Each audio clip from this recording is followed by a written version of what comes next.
మీ business ను develop చేసుకోవాలి అనుకుంటున్నారా? మీ పరపతిని పెంచుకోవాలి అనుకుంటున్నారా? అయితే ఓకే టీవీ ద్వారా L band, aston band ad, scrolling ad, ad with voice overs, logo bug, video ads ద్వారా మీ యాడ్స్ ను పబ్లిష్ చేసుకోండి. సంప్రదించవలసిన ఫోన్ నెంబర్ 8520917933. అందరికీ నమస్కారం. Welcome to okay TV. Shocking ఘటన. అనుకూలంగా తీర్పు ఇవ్వలేదని కోర్టులోనే జడ్జిపై దాడి చేసిన నిందితుడు. అమెరికాలో షాకింగ్ ఘటన వెలుగు చూసింది. కోర్టులో తీర్పు వెలువరిస్తున్న సమయంలో ఓ వ్యక్తి జడ్జిపై దాడికి తెగబడ్డాడు.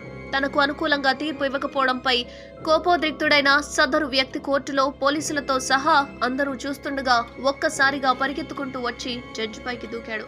ఇందుకు సంబంధించిన వీడియో ప్రస్తుతం సోషల్ మీడియాలో వైరల్గా మారింది.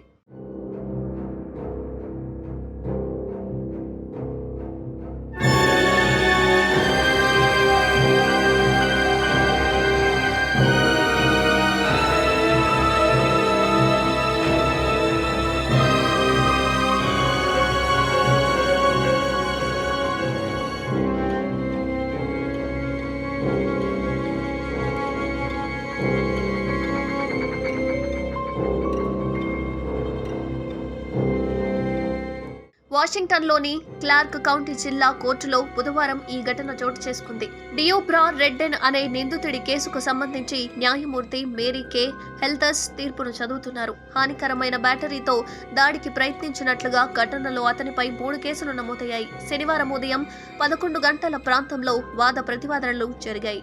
కోర్టు నిందితుడిని దోషిగా తేల్చింది.